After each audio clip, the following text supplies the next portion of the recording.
मेरे प्यारे देशवासियों, नमस्कार।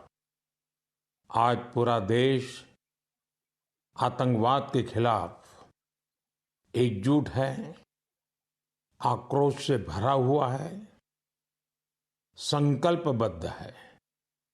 आज हर भारतीय का यही संकल्प है, हमें आतंकवाद को खत्म करना ही है। साथियों, ऑपरेशन सिंदूर के दौरान हमारी सेनाओं ने जो पराक्रम दिखाया है, उसने हर हिंदुस्तानी का सिर ऊंचा कर दिया है। जिस प्रिसिजन के साथ, जिस सटीकता के साथ हमारी सेनाओं ने सीमा पार के आतंकवादी ठिकानों को ध्वस्त किया, वो अद्भुत है। ऑपरेशन सिंदूर ने दुनिया भर में आतंक के खिलाफ लड़ाई को नया विश्वास और उत्साह दिया है। साथियों, ऑपरेशन सिंदूर सिर्फ एक सैन्य मिशन नहीं है, ये हमारे संकल्प, साहस और बदलते भारत की तस्वीर है। और इस तस्वीर ने पूरे देश को देशभक्ति के भावों से भर दिया है, तिरंगे में रंग दिया है। आपने देखा होगा, देश के कई शहरों में, गांवों में, छोटे छोटे कस्बों में तिरंगा यात्राएं निकाली गई। हजारों लोग हाथों में तिरंगा लेकर देश की सेना, उसके प्रति वंदन अभिनंदन करने निकल पड़े। कितने ही शहरों में सिविल डिफेंस वॉलंटियर बनने के लिए बड़ी संख्या में युवा एकजुट हो गए। और हमने देखा, चंडीगढ़ के वीडियो तो काफी वायरल हुए थे। सोशल मीडिया पर कविताएं लिखी जा रही थी, संकल्प गीत गाए जा रहे थे, छोटे छोटे बच्चे पेंटिंग्स बना रहे थे जिनमें बड़े संदेश छुपे थे। मैं अभी 3 दिन पहले बीकानेर गया था। वहां बच्चों ने मुझे ऐसी ही एक पेंटिंग भेंट की थी। ऑपरेशन सिंदूर ने देश के लोगों को इतना प्रभावित किया है कि कई परिवारों ने इसे अपने जीवन का हिस्सा बना लिया है। बिहार के कटिहार में, यूपी के कुशीनगर में और भी कई शहरों में उस दौरान जन्म लेने वाले बच्चों का नाम सिंदूर रखा गया है। साथियों, हमारे जवानों ने आतंक के अड्डों को तबाह किया। यह उनका अदम्य साहस था और उसमें शामिल थी भारत में बने हथियारों, उपकरणों और टेक्नोलॉजी की ताकत। उसमें आत्मनिर्भर भारत का संकल्प भी था। हमारे इंजीनियर्स, हमारे तकनीशियन, हर किसी का पसीना इस विजय में शामिल है। इस अभियान के बाद पूरे देश में वोकल फॉर लोकल को लेकर एक नई ऊर्जा दिख रही है। कई बातें मन को छू जाती है। एक माँ बाप ने कहा, अब हम अपने बच्चों के लिए सिर्फ भारत में बने खिलौने ही लेंगे। देशभक्ति की शुरुआत बचपन से होगी। कुछ परिवारों ने शपथ ली है, हम अपनी अगली छुट्टियां देश के किसी खूबसूरत जगह में ही बिताएंगे। कई युवाओं ने मेड इन इंडिया का संकल्प लिया है, वो देश में ही शादी करेंगे। किसी ने ये भी कहा है, अब जो भी गिफ्ट देंगे वह किसी भारतीय शिल्पकार के हाथों से बना होगा।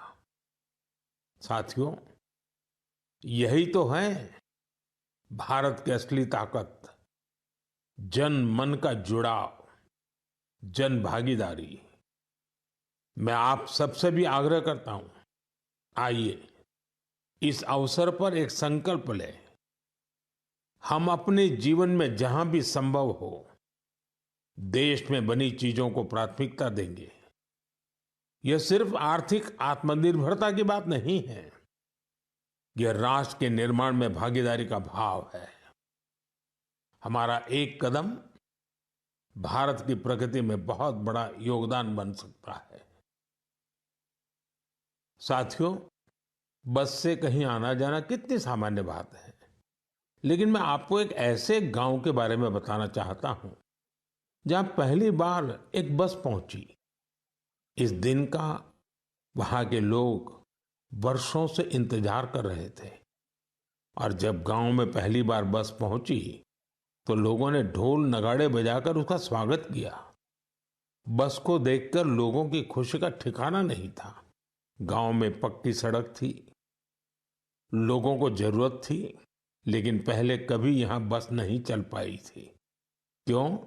क्योंकि ये गांव माओवादी हिंसा से प्रभावित था। यह जगह है महाराष्ट्र के गढ़चिरौली जिले में और इस गांव का नाम है काटेजरी। काटेजरी में आए इस परिवर्तन को आसपास के पूरे क्षेत्र में महसूस किया जा रहा है। अब यहां हालात तेजी से सामान्य हो रहे हैं। माओवाद के खिलाफ सामूहिक लड़ाई से अब ऐसे क्षेत्रों तक भी बुनियादी सुविधाएं पहुंचने लगी हैं। गांव के लोगों का कहना है कि बस के आने से उन लोगों का जीवन बहुत आसान हो जाएगा।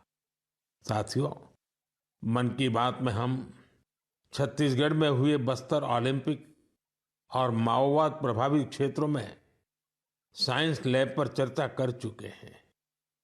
यहाँ के बच्चों में साइंस का पैशन है, वो स्पोर्ट्स में भी कमाल कर रहे हैं। ऐसे प्रयासों से पता चलता है कि इन इलाकों में रहने वाले लोग कितने साहसी होते हैं। इन लोगों ने तमाम चुनौतियों के बीच अपने जीवन को बेहतर बनाने की राह चुनी है। मुझे यह जानकर भी बहुत खुशी हुई कि 10वीं और 12वीं की परीक्षाओं में दंतेवाड़ा जिले के नतीजे बहुत शानदार रहे हैं। करीब 95% रिजल्ट के साथ ये जिला 10वीं के नतीजों में टॉप पर रहा। वहीं 12वीं की परीक्षा में इस जिले ने छत्तीसगढ़ में छठा स्थान हासिल किया। सोचिए, जिस दंतेवाड़ा में कभी माओवाद चरम पर था, वहां आज शिक्षा का परचम लहरा रहा है। ऐसे बदलाव हम सभी को गर्व से भर देते हैं। मेरे प्यारे देशवासियों, अब मैं लायंस, शेरों से जुड़ी एक बड़ी अच्छी खबर आपको बताना चाहता हूं। पिछले केवल 5 वर्षों में गुजरात के गीर में शेरों की आबादी 674 से बढ़कर 891 हो गई है। 674 से 891। लायन सेंसस के बाद सामने आई शेरों की ये संख्या बहुत उत्साहित करने वाली है। साथियों, आप में से बहुत से लोग यह जानना चाह रहे होंगे कि आखिर ये एनिमल सेंसस होती कैसे है। ये एक्सरसाइज बहुत ही चुनौतीपूर्ण है।